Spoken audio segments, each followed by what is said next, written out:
उस टाइम इनको ये बोल रहे थे मैं आपको मुआवजा ज़्यादा दिलवा दूंगा, दूसरी फसल का दिलवा दूंगा, एक तरीके से लोभ दे रहे थे। पर मैंने आके वो बंद करवाया तो फिर वे फोर्स की धमकी देने लगे, हम फोर्स को बुला देंगे, ये कर देंगे। फिर उनको अगर हम कोई क्वेश्चन पूछते हैं तो उनके पास कोई आंसर ही नहीं होता। अगर हम ये बोलते हैं हमारा 1 करोड़ का खेत है, अगर खंभा गड़ जाता है उसकी 30 लाख भी वैल्यू नहीं रहती, कौन खरीदेगा उसने 1 करोड़ में, तो उनके पास कोई आंसर नहीं रहता। और एक तरीके से धक्काशाही तानाशाही की तरफ चल रहा है ये देश। कृपया करके सभी किसान एकजुट रहें और इस आंदोलन में बढ़ चढ़ कर हिस्सेदारी। जो दिल्ली के औचंदी बॉर्डर पे दिल्ली किसान अधिकार मोर्चा और भारत किसान अधिकार मंच, जिससे 5 राज्यों के किसान प्रतिनिधियों का एक संघर्ष चल रहा है, मेरी उस संघर्ष की तरफ से जो ड्यूटी लगाई गई है आपके भाइयों से संपर्क करने की, उसमें मेरी आप सभी को राम राम। ये जो एचटी लाइन का मुद्दा है, ये एचटी लाइन का मुद्दा, इसकी 2 ही बातें समझ लो कि जो आपका संवैधानिक अधिकार है वो आपको संपत्ति का अधिकार दिया था, आर्टिकल 300, जिसको बाद में कन्वर्ट करके 300A कर दिया गया।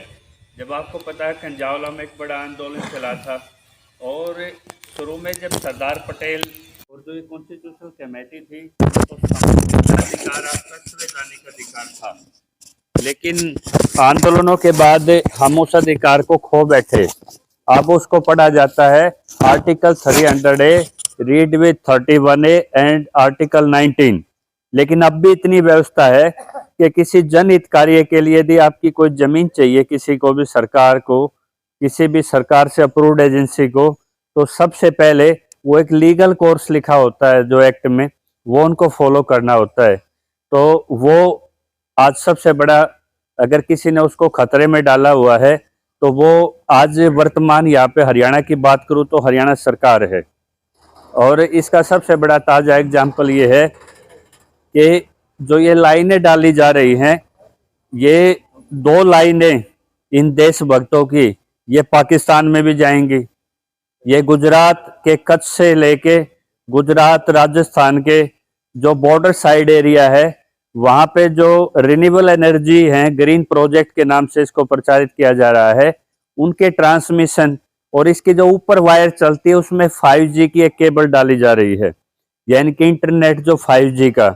आप सोचते हो कि बिजली के साथ ये नेट का भी संप्रेषण कर रहे हैं और प्राइवेट एजेंसीज के लिए कर रहे हैं। तो इन दोनों उपक्रमों के लिए जब किसान आंदोलन चल रहा था, जब हरियाणा का कोई भी डिस्ट्रिक्ट ऐसा नहीं बचा जहाँ पे किसी भाई ने किसी को कंधा ना दिया हो। 752 किसान हमारे गुजर गए। जब आपको खालिस्तानी बताया, आपको क्या क्या नाम नहीं दिए, आपको किन किन नामों से पुकारा गया था, लेकिन वो आंदोलन की पवित्रता ये थी कि आंदोलन आपने अपनी शर्तों पे जीता। और एमएसपी जो उससे बड़ी मांग थी, उस पे विस्तृत आंदोलन पूरे देश में सरदार वीएम सिंह के नेतृत्व में चल रहा है। तो जो ये अपना जिस बेल्ट में हम खड़े हैं, यहाँ पे कानून की लड़ाई लड़ने के लिए 4-5 किसान नेताओं का कहूंगा जिन्होंने परिपाटी डाली है।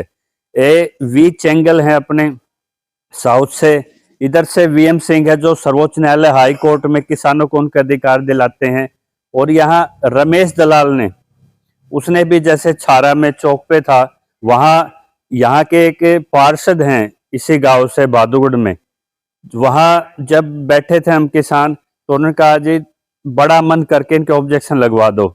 जो ऑब्जेक्शन लगवाए तो 1 करोड़ 21 लाख रुपए जो यहाँ का तय हुआ था इस हाईवे में, वो ऑब्जेक्शन भी हमारी टीम लगा के गई थी भूमि बचाओ संघर्ष समिति के नाम से।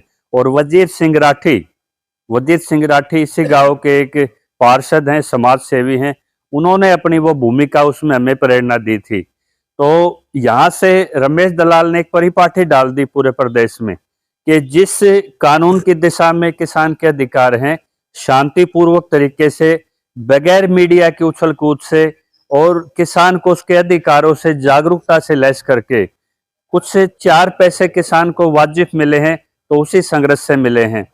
तो उसी परिपाटी में ये हमारा दिल्ली बॉर्डर पे मोर्चा चल रहा है। और मोर्चे में लगाओ कि 5 स्टेटों का प्रतिनिधित्व है, पंजाब से भी आए हैं लोग। पंजाब वालों की एक मांग है कि भाई हमें मुआवजा ही नहीं चाहिए। केरल में इलेक्ट्रिसिटी एक्ट में प्रोविजन है, वो सीधा मांग करते हैं कि जितना मार्केट रेट है उसका 2% ब्याज लगा लो।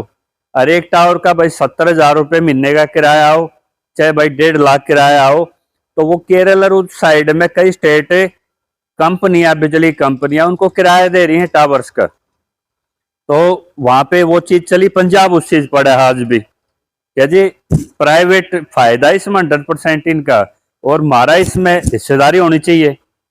क्योंकि जब डीसी से बात करते हैं कह रहा है जी एक्विजिशन नहीं है, ये तो खाली ऊपर से तार जाएंगे, नीचे सब कुछ हो जाएगा। आप ये बताओ, जो बार बार पेपर में आप पढ़ते हो भी खेत में कोई तंबू लाओ था, वो खेत में काम कर रहा था, वो किसान खींच लिया, मर गया करंट से। कोई फोन पर बात करे तो उछाड़ दिया। भाई 750 किलोवाट की टावर के नीचे, लाइन के नीचे काम करना, क्या किसान की जो जीनस है, उसकी जो पीढ़ियां हैं, थोड़े मोड़े के बालक हो आज के टाइम में, अरे का इसके लपेटे में आ जाता, भाई कौन भुगतेगा उनने? तो उसकी ग्रुप इंश्योरेंस वगैरह की भी कोई इनमें नहीं है। तो एक ये कहते हैं जी हम तो अलाइनेशन कर रहे हैं, अलाइनेशन नहीं है ये।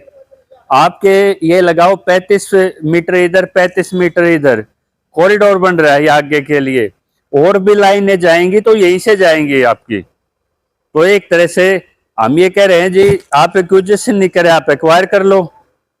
जब आपके सर्वे ही गलत हुए हैं, ये जब ये राष्ट्रीय राजमार्ग निकाले जा रहे हैं ग्रीन प्रोजेक्ट से, नितिन गडकरी निकाल रहे हैं भाई यहाँ से रोड छोटा पड़ेगा, इनके सारे सारे तार ले जाते हैं आप।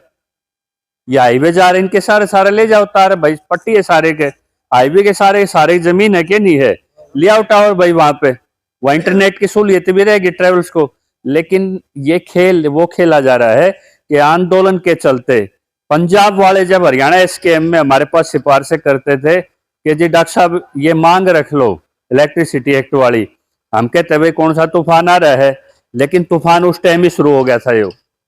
तो उस टाइम पे 2 बज संसद में यो कानून ड्रॉप हो गया। जैसे ही टिकैत ने कहा कि रोटी को तिजोरी में बंद नहीं होने देंगे, 9 जगह साइलोज बने, 3 जगह हमने जाकर रुकवाए भी।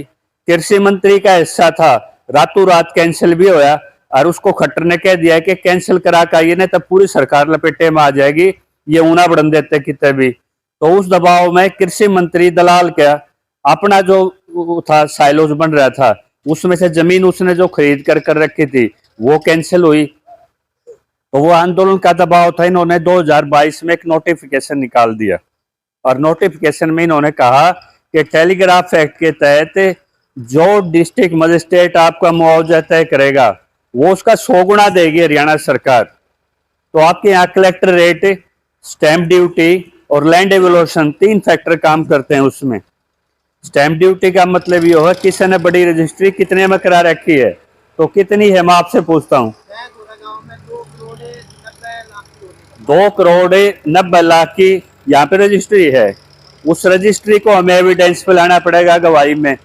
और इसी तरह की कोई लेन देन हो रही हो, डील हो रही हो, कोई हाई कोर्ट से, जैसे जमीन के आपके ये हैं छारा में, मांडोठी में अड़े के 1,21,00,000 के, वो रेफरेंस भी आपके काम आएंगे। तो सरकार क्या है कि हम उसका डबल देंगे, 100% देंगे। क्या 1 करोड़ या 2 करोड़ 96 लाख किसी को दिए इन्होंने आज तक? इन्होंने आपको मैं एक राज की बात बताता हूँ, कहीं भी किसी भी स्टेट में इन्होंने आज तक 1 पैसा भी नहीं दिया आपका, 1 पैसा भी, ना पंजाब में दिया है ना यहाँ दिया है। कुछ भाई ये कहते होंगे कि पाछे ने मुआवजा मिल गया, मुआवजा किसको बोलते हैं? ये जो 3 फसलों को जो आपका उजाड़ा है 3.5 लाख रुपए, ये कहे मुआवजा दे दिया, वो मुआवजा नहीं है। आपका खेत आ गया, ट्यूबवेल आ गया, कोई कोठड़ा आ गया, वो जो एग्रीकल्चर डैमेज हैं वो भी आपका मुआवजा नहीं है। 3 तरह के मुआवजे मिलते हैं, 2 तरह के तो ये ऑफर करते हैं, और वो भी पहले ऑफर नहीं करते, पहले आपकी कान काट लें आपके, पहला जब वेट गार्ड गुड के खड़े होकर चले जाए। हमारे पर ताना मारते हैं विप्लव दास और खट्टर के कंधे से ऊपर हरियाणा का किसान कमजोर है। ये भूल ना करें खट्टर साहब, ये खेत की तासीर देख के न्यू बता दिया करें मैं बीज बोओगा कि नहीं बोओगा, ये न्यू भी बता दिया करें अगीब के नाल है सूखा है क्या होगा। ये प्रकृति के बहुत साइंटिस्ट हैं, ये हर चीज को समझते हैं, लेकिन ये वे भी भोले आदमी हैं जो एक पटवारी की बातों में आ जाए हैं। तो आपके में दिक्कत क्या आती है, जैसे हमने बटाना में जाकर अधिकारी से कहने बोला जी 20 दिन के बाद पैसा इन किसान के खाते में आ जाएगा, काम हो लेने दो। तो मैंने कहा मगर डीसी साहब, एसडीएम साहब, अपने सैलरी चेक के 2 चेक दे दो किसानों को, 2 चेक काट के अपने खाते के एसडीएम साहब आप किसान को दे दो, 2 महीने की बाद की तारीख गिर दो उस पर और कर लो काम। बोला जी मैं कैसे दे दूं, तो तेरी जुबान पे तो भरोसा करता है किसान। एक पटवारी गांव में आके कुछ कह जाओ, 10 बूढ़े न्यू कहेंगे अरे क्यों कर रहा पटवारी, कह सकेगा कि झूठ बोलेगा। तो इनका तहसीलदार भी झूठा, इसमें डीएम भी झूठा, इनका ड्यूटी मजिस्ट्रेट भी झूठा। को आके न्यू कहो ना भाई मैं थारे जमीन की देंगे, और तेन बता दो भाई पूरे हरियाणा में गुजरात में किस दे रखे उसके कागज दे दो। कोई जवाब नहीं है इनकी। 2-3 बार इनके डीएम के साथ इनके बिजली कंपनी वालों से बात हुई, उनके पास भी कोई जवाब नहीं है। हकीकत तो ये है कि ये वहां अपना प्रधान बिठा के दिल्ली में, और कानूनों को, जब देश में कानून नहीं है, जेब में कानून संविधान रख के ये सिर्फ पुलिस प्रशासन को आगे एक गैंग की तरह करके आपके खेत में एंट्री करने की कोशिश करते हैं। और जब ये खेल आपके पढ़े लिखे किसान नेताओं को समझ में आ गया, तो किसान ने एक हथियार इस्तेमाल शुरू करा है कि मेरे खेत में बगैर परमिशन के यदि कोई घुसता है तो क्रिमिनल ट्रेसपास है। तो हम रात नहीं नखड़े खोदे, एनसीआर में एनजीटी की ग्रेव लग रही थी, जब इन बेईमानों ने काम शुरू करा 5 लाख का इन पर जुर्माना लगाया पंजाब खोड़ पे। विकास गुलिया का खेत था, जाके देख लो, 4 एफआईआर पेंडिंग थी, वहां के एसएचओ की एसीपी से डिपार्टमेंटल इंक्वायरी चल रही है। और जब ज्यादा बात आई तो उसने कहा जी ज्वाइंट कमिश्नर को हफ्ता जाता है इसका, एसएचओ का, और इसके गृह मंत्री से सीधे तार हैं। तो जो भी कंपनी सीधे आपको धमकी देती है गृह मंत्री का नाम लेती है। तो हमने कहा अभी गृह मंत्री का यदि नाम आता है तो सरकार इस पे स्पष्ट करे। तो दूसरा काम किसका था, किसान के नाम पे हुड्डा भी अपने आप को गंगा पुत्र बता होगा। अब चौटाला न्यू कहेंगे हमने किसान के नाम पे आज तक राजनीति करी है। क्या हरियाणा में इतने बड़े ये धरने चल रहे हैं जगह जगह, क्या एनएलडी ने कोई प्रेस कॉन्फ्रेंस करी है? क्या जेजेपी ने कोई प्रेस कॉन्फ्रेंस करी है? क्या हुड्डा ने कभी प्रेस कॉन्फ्रेंस करी है? क्योंकि हुड्डा खुद 432 करोड़ रुपए माफ करके बादली में रिलायंस को लेके आया था। तो ये सब इन कॉर्पोरेट के हाथों में खेल रहे हैं। तो आज जो भी आपके गांव में जिसका भी आपसे आस्था हो, मैं सीधी आपकी आस्था पे चोट कर रहा हूं, जो राजनीतिक आस्था आपने पाल रखी है।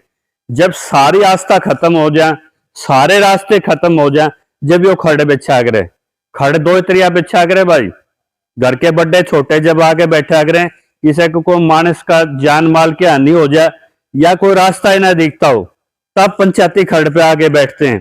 तो भाई मारा खड़ बिछ लिया इतने जगह, किसान दर दर धोखे खा रहे हैं। कहाँ गया वो दीपेंद्र हुड्डा जो कहता मेरी बेल्ट है ये, कहाँ गए ये आपके यहाँ के विधायक, कहाँ वो बेरीवाला गया? और आज अशोका यूनिवर्सिटी की 12 साल तक लाइन पड़ रही थी वहां पर आई में, उसने जानबूझकर जमीन खरीदी अशोका यूनिवर्सिटी में, हाई कोर्ट से हार गई। हाई कोर्ट ने कहा है कि 20 दिन के अंदर आप इसको लाइन को चालू करने दो, या रोज एक्सीडेंट हो हैं। तो उसने क्या करा, ओरल आदेश से मौखिक आदेश, कौशल प्रिंसिपल सेक्रेटरी जो सीएम का, उन्होंने आदेश देके वहां विकास मलिक प्रोजेक्ट ऑफिसर को भेजा, और किसानों ने उसका विरोध किया कि इस बस्ती आने क्यों उजाड़ रहे हो, जब इसकी खाली जमीन पड़ी ने तो सोच के ली थी, जो मारे क्यों सिर पर गाड़ो तुम। तो आज दुष्यंत से जो मीटिंग वहां पे दुष्यंत से हमारे से कराने की कोशिश करी थी वहां के पदाधिकारी, तो मैंने कहा था मेरे किसान मिलेंगे, हमें राजनीतियों के साथ चाय पानी का कोई शौक नहीं है, हमारी मांग मंजूर कर दो, याड़े से बैठेगा चाहे प्रधान कर दो चाहे चपड़ासी कर दो, हमने कह दे इनकी चाय पानी हमें। तो वो किसान को उसने आज ही 11 बजे आज ही दिया है, वहां सतीश हुड्डा ने उसको रिप्रेजेंटेटिव देखकर गोज में गाल लिया, उसके 2 शब्द नहीं लिखे जो आपके डिप्टी सीएम है। तो सत्ता यूनिवर्सिटी, डीम्ड यूनिवर्सिटी को बचाने के लिए किसान का गला काट रही है, प्रधानमंत्री कॉर्पोरेट को बचाने के लिए आपका गला काट रहा है। तो आप सबसे पहले अपनी लोकल स्टैंड ये मजबूत करो। जिस भी गांव, ये बड़े गांव है, ग्राम सभा का प्रस्ताव पास करो कि ये जो टेलीग्राफ एक्ट है, मैं साथ ही और चीज बता दूं, ये 20, 12, 23 को पार्लियामेंट के दोनों ऑनरेबल जो सदन है उनसे ये रिपील्ड हो चुका है। रिपील्ड का मतलब समझते होगे, नो मोर। जैसे डॉक्टर नब्ज देख के क्या अगर नहीं मेरे को सांस खोना है भाई, जो नो मोर हो गया। तो उसके बाद जो टेलीकम्युनिकेशन बिल है 2003 वो लाइट में आओगे, राष्ट्रपति के उस पर साइन प्रोसेस से रूल्स बनाओगे। तो पहली मांग तो हम इस पंचायत से ये करते हैं, इस पटल से, कि केंद्र में किसान के लिए जब भी कोई लाइन एक्सकेवेशन हो उसकी लाइफ की ग्रुप इंश्योरेंस एक्टिविटी, जब यहाँ आपके 90% आदमी खेती बाड़ी पशुपालन करके सामूहिक गतिविधि कर रहे हैं, तो उसको संरक्षण कौन करेगा भाई? स्टेट की ड्यूटी है ये। तो पहले तो उनको ये अधिकार सुरक्षित करें, फिर कंपनसेशन का ये प्रोविजन है नए बिल में भी कि किसान की सहमति पहले जरूरी, और किसान से एनओसी लेनी है भाई, इतना वार्ड मिल गया तसल्ली होगी, एनओसी दे दे जब भी आपके खेत में बढ़े। ये हम नहीं कहते, ये टेलीग्राफ एक्ट इनका कहता है, जो टेलीकम्युनिकेशन बिल 2023 कहता है। तो भाई नया बिल किसान के हक में। सबसे पहले आप अपना परिचय दीजिए। मेरा नाम सागर राठी, मैं गांव खरर से हूँ, जिला झज्जर। आप भी से मतलब जो ये एसटी लाइन जा रही से पीड़ित हो? बिल्कुल, पहले भी हमारे खेत में से एक में से गई लाइन जा चुकी है और दूसरी और लाइन आ चुकी है। अब अगर एक किसान के पास 2 खेत हैं और दोनों में टावर गड़ जाएंगे तो किसान कैसे खेती करें? एक तरीके से धक्काशाही हो रही है किसान के साथ। लाइन गई थी उसमें कोई भी मुआवजा नहीं दिया, फसल का देखें, फसल के तौर पे भी 1500 2000 एक तरीके से किसान का मजाक उड़ाया गया, ना कि कोई मुआवजा। अगर एक बार में फसल होती है और अच्छी फसल होता है, कम से कम 50-60 हज़ार की तो एक खेत में एकड़ में होती है, उस टाइम 1500 2000 एक तरीके से किसान का मजाक बना दिया, कोई मुआवजा नहीं दिया। जो ये पहले लाइन गई थी उसका ना कोई तारा का ना हो कोई, ना तो स्टार्टिंग में ये बोलते हैं हम स्ट्रक्चर तैयार होगा उसके बाद देवाएंगे, उस टाइम भी कोई मुआवजा नहीं दिया। 1500 रुपये दे गए, किसान का मजाक बनाया गया उस टाइम भी।